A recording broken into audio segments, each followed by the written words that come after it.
personagens de vocês, eu achei que eles são super diferentes e super únicos, né? Como é que vocês descreveriam o personagem de vocês pra quem ainda não viu o filme?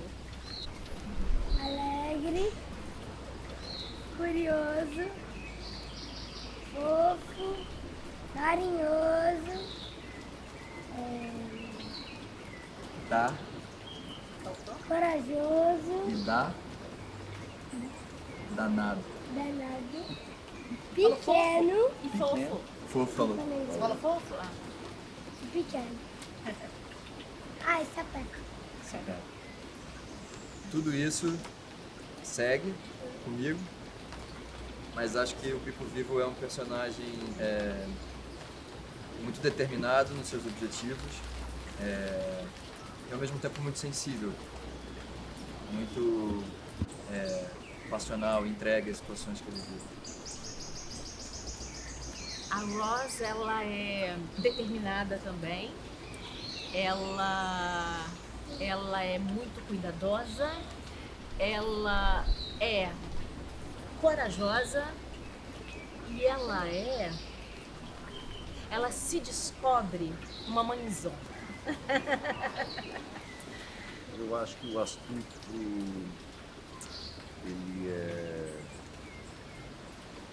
por questões da vida, ele aprende a ser egoísta, ele é solitário, e isso tudo é só uma armadura para um ser cheio de amor próprio.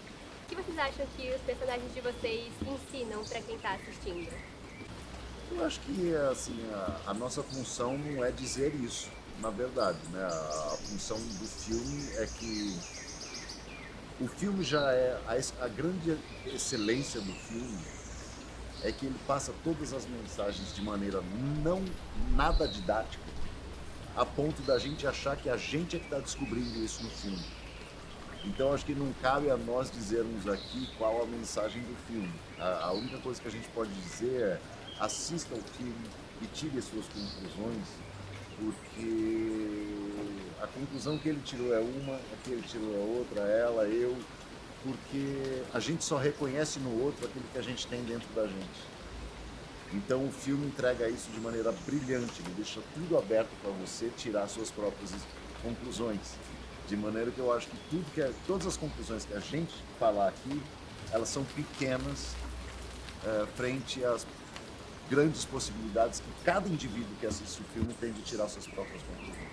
Como uma boa dramaturgia, cada personagem tem os seus conflitos, a sua personalidade, mas todos eles se transformam entre si. Eles todos são peças dessa dramaturgia, dessa história, e não fosse um deles, a história não seria a mesma. Então todos eles estão a serviço de contar essa história e de passar, através das situações que eles vivem, essas mensagens todas, né? Mas isso nunca é anunciado, né? Eles estão ali, eles existem, eles se apresentam com suas individualidades e através das transformações, das relações, das conexões uns com os outros, essas mensagens vão acontecendo e eles vão se transformando entre si. E como vocês falaram, tem muitas mensagens super bonitas, né, que eu acho que as crianças vão amar, mas eu acho que não é um filme que só as crianças vão amar, eu acho que os adultos, os pais que forem junto, também super vão curtir e até se identificar com algumas partes. Então, vocês podem me falar, na opinião de vocês, no que vocês acham que o filme conquista as crianças e no que ele conquista os adultos? Tudo isso que foi falado aqui, dessa junção de diversidade que ele traz, de opiniões dentro, né, da animação. Eu acho que é a junção de tudo, porque realmente é um filme para a família toda. E ele vai falar de amizade, ele vai falar de respeito, ele vai falar de cuidado, ele vai falar de amor. Maternidade. Família, né? Então, Mais assim, até do que maternidade, porque ele de alguma forma forma uma família totalmente não tradicional, né? O Astuto faz parte dessa família, né?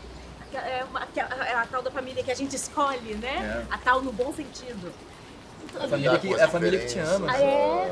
Enfim, é meio que assim, se você pegar todos os filmes, eles têm uma coisa em comum. Porém, cada um tem a sua particularidade no modo como conta essa história. Esse filme ele vem com um cenário incrível, ele uma fotografia brilhante, uma luz sensacional. É um filme de jornada, da jornada do herói, onde você acompanha essa robô tomando características daquilo que todo ser humano precisaria ter e às vezes falta na gente. Às vezes nós somos o robô. Na verdade, eu acho que o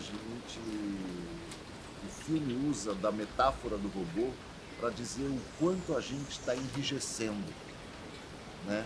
Então a gente verticaliza na figura desse robô tudo aquilo que nós precisamos nos transformar. Então essa é a grande sacada de desenho.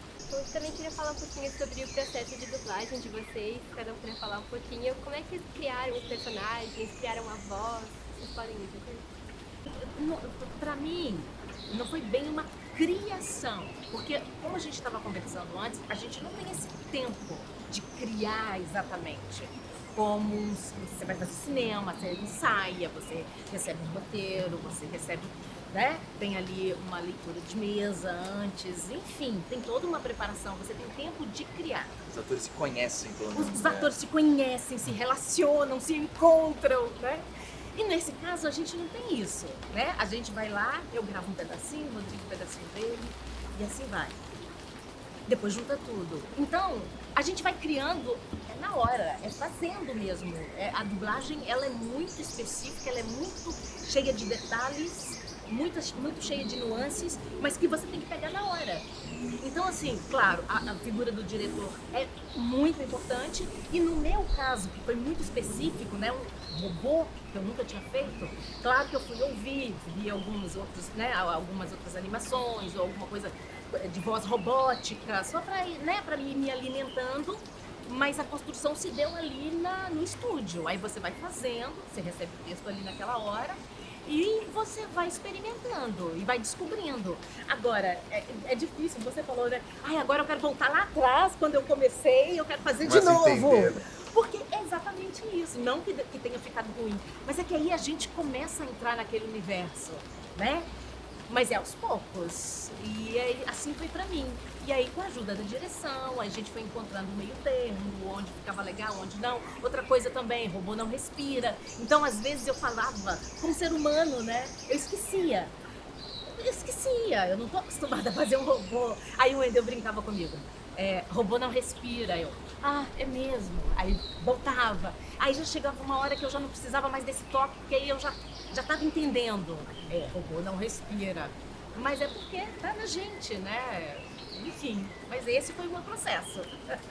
A gente registra de alguma forma, grava ensaiando, experimentando, errando. Então até porque nesse caso, a nível de criação, né, a gente está adaptando, a gente está criando em cima de algo que já está criado, estabelecido, né? Então a gente tem a liberdade até um certo ponto, porque a liberdade tendo que encaixar já em tempos,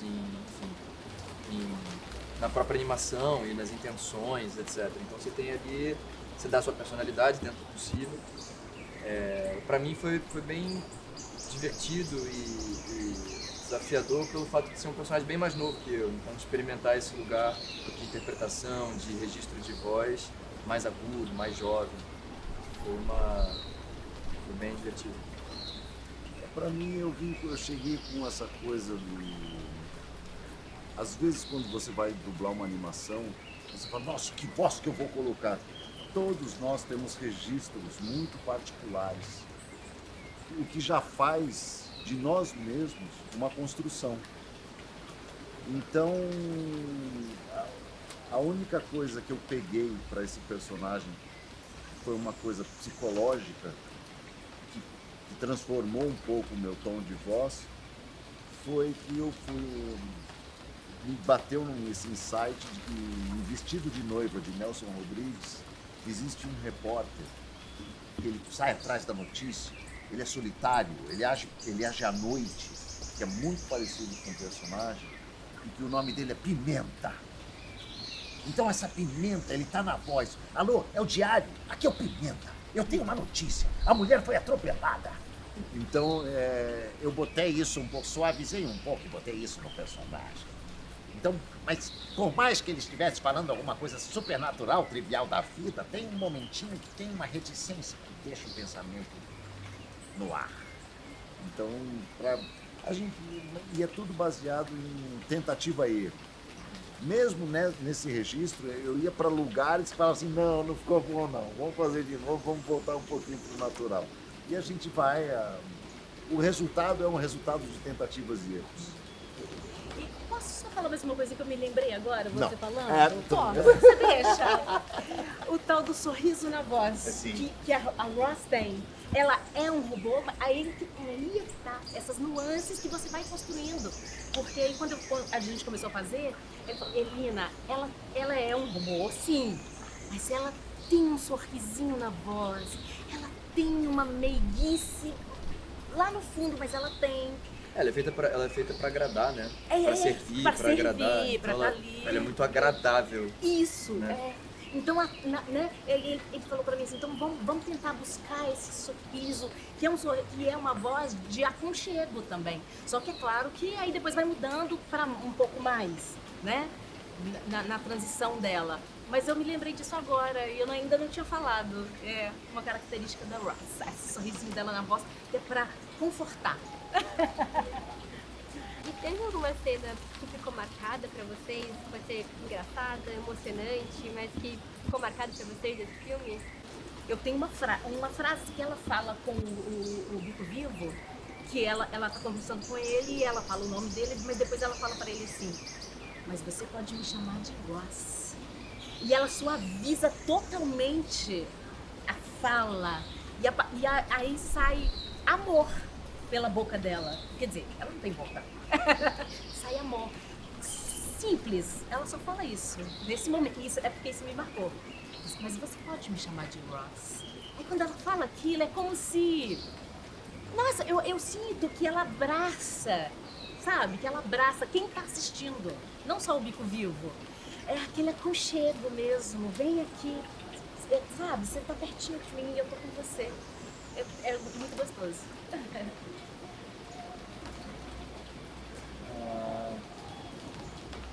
Eu acho que tem momentos muito singelos do filme, dessa relação dos dois. Momentos que, como a Elina falou, assim, você conta a história do amor, da relação dos dois através de uma sutileza, de um detalhe. E tem um que ficou muito marcado para mim, que é o momento quando o Bico Vivo voou para a migração, a Ross bota a mão no ombro, sentindo falta dele. Que era o lugar onde ele permanecia, onde ele costumava ficar nela.